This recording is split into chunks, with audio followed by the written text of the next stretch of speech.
Hi everyone, welcome back to my channel. భారత communist party 100 సంవత్సరాలు పూర్తి చేసుకుని రాష్ట్ర మహాసభలు ప్రకాశం జిల్లాలో జరుగుతాయని సిపిఐ జిల్లా కార్యదర్శి ఎంఎల్ నారాయణ అన్నారు.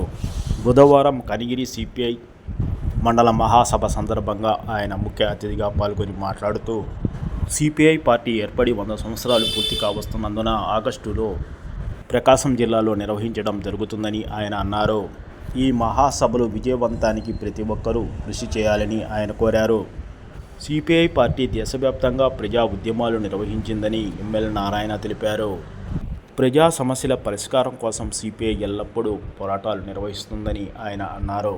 కార్మికులు, కష్టజీవుల కోసం సిపిఐ నిరంతరం పోరాటాలు నిర్వహిస్తూ వారికి అండగా నిలుస్తుందని నారాయణ అన్నారు. ఈ కార్యక్రమంలో సిపిఐ నాయకులు రవీంద్రబాబు, సయ్యద్ యాసిన్,